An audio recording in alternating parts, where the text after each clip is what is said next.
بسم اللہ الرحمن الرحیم۔ نیکی صرف یہ نہیں کہ تم مشرق یا مغرب کی طرف منہ کر لو، بلکہ اصلی نیکی یہ ہے کہ لوگ اللہ پر، روز آخرت پر، فرشتوں پر، اللہ کی کتاب پر اور پیغمبروں پر ایمان لائیں، اور مال اپنی محبت کے باوجود رشتہ داروں، یتیموں، محتاجوں، مسافروں اور سوال کرنے والوں کو دیں، اور غلاموں کی گردنیں چھڑانے میں خرچ کریں، اور نماز قائم کریں اور زکوٰۃ ادا کریں، اور جب کوئی عہد کریں تو اسے پورا کریں، اور تنگی، تکلیف اور جنگ کے وقت صبر سے کام لیں۔ یہی لوگ سچے ہیں اور یہی لوگ پرہیزگار ہیں۔ اے ایمان والو، تم پر قتل کے معاملے میں قصاص فرض کیا گیا ہے۔ آزاد کے بدلے آزاد، غلام کے بدلے غلام، اور عورت کے بدلے عورت۔ پھر اگر قاتل کو اس کے مقتول بھائی کی طرف سے کچھ معافی مل جائے تو معروف طریقے سے مطالبہ کی پیروی کی جائے اور قاتل خوش دلی سے ادا کرے۔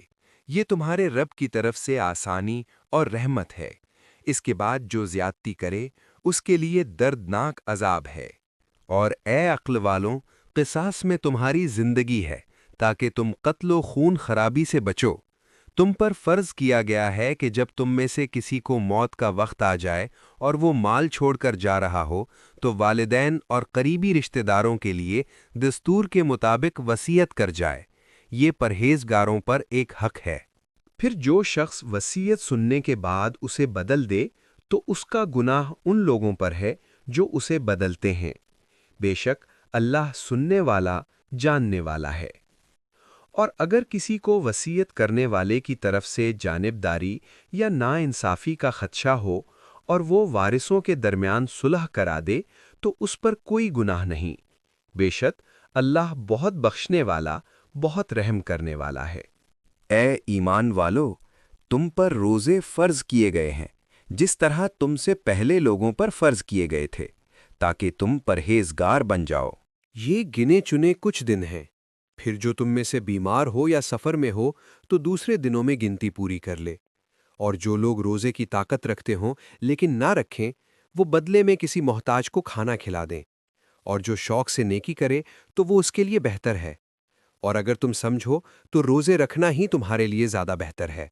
رمضان کا مہینہ وہ ہے جس میں قرآن نازل کیا گیا، جو لوگوں کے لیے رہنما ہے اور جس میں ہدایت کی واضح نشانیاں اور حق و باطل میں فرق کرنے والی باتیں ہیں۔ تو جو تم میں سے اس مہینے کو پائے اسے چاہیے کہ پورے مہینے کے روزے رکھے، اور جو بیمار ہو یا سفر میں ہو تو دوسرے دنوں میں گنتی پوری کر لے۔ اللہ تمہارے لیے آسانی چاہتا ہے، سختی نہیں چاہتا، تاکہ تم گنتی پوری کرو، اور اللہ نے جو ہدایت تمہیں دی ہے اس پر اس کی بڑائی بیان کرو اور شکر ادا کرو۔ اور اے نبی، جب میرے بندے تم سے میرے بارے میں پوچھیں تو کہہ دو کہ میں قریب ہوں۔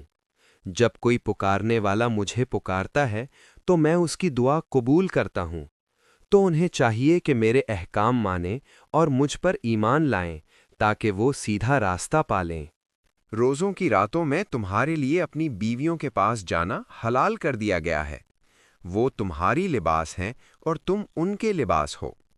اللہ کو معلوم ہے کہ تم اپنے ساتھ خیانت کر رہے تھے، تو اس نے تم پر رحمت کی اور تمہیں معاف کر دیا۔ اب تم ان سے ہم بستری کر سکتے ہو، اور اللہ سے وہ چیز طلب کرو جو اس نے تمہارے لیے لکھ دی ہے، یعنی اولاد۔ اور کھاتے پیتے رہو یہاں تک کہ صبح کی سفید دھاری رات کی سیاہ دھاری سے واضح ہو جائے، پھر رات تک روزے پورے کرو۔ اور جب تم مسجدوں میں اعتکاف میں ہو تو ان سے ہم بستری نہ کرو۔ یہ اللہ کی حدود ہیں، ان کے قریب نہ جاؤ۔ اس طرح اللہ اپنی آیتیں لوگوں کے لیے کھول کر بیان کرتا ہے تاکہ وہ پرہیزگار بن جائیں۔ اور آپس میں ایک دوسرے کا مال ناجائز طریقے سے نہ کھاؤ، اور نہ ہی اسے رشوت کے طور پر حکمرانوں تک پہنچاؤ تاکہ لوگوں کے مال کا کچھ حصہ ناحق طریقے سے کھا جاؤ، حالانکہ تم جانتے بھی ہو۔ اس سورہ کی باقی آیات بہت جلد آپ کے لیے اپلوڈ کی جائیں گی انشاءاللہ۔